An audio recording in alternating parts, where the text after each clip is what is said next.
syfyri është, nëse s'gaboj, sfidë të shumica e njerëzve. Një prej gjanave si gabimet vogla që njerëzit mujnë me i bosh që anashkalojnë syfyren.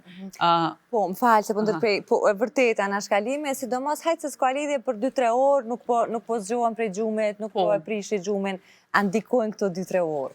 Ndikojnë, edhe këto është me rëndësi me cek që shumica anashkalojnë syfyrin se s'janë të uritur në atë kohë, dhe është shumë normale mos me qeni uritur në orën 4 ose 5 mëngjesit, kur normalisht nuk han ushqim në atë kohë.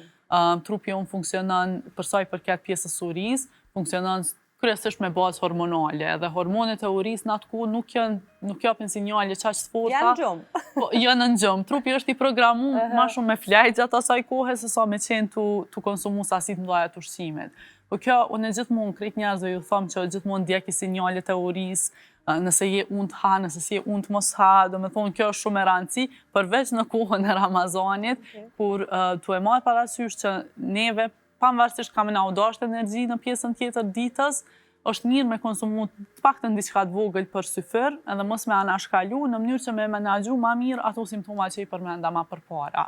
Për shkak se njerëzit që nuk konsumojnë syfyr, s'po flas për një sasi të madhe, po të paktën diçka, shpesh herë munden me pas probleme me dhimbje koke, me vështirësi në koncentrim, urima të mëdha gjatë ditës, e sidomos nëse kjo është e kombinuar me dehidrim, pra mos konsumim të mjaftueshëm të ujit. Kështu që kjo gjithmonë gjithkush e din ma mirë për trupin e vet çka funksionon ma mirë, kështu që është me rëndësi që nëse dikush për vete nuk vren dallim prej konsumimit ose mos konsumimit të syfyrit edhe mundet me vazhdu në mënyrë të rregull, le të vazhdon ashtu.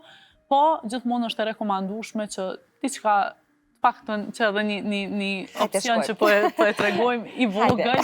Hajde shkojmë edhe ju tregojmë saktë se për çka bëhet fjalë, edhe pse pikërisht këto. Okej.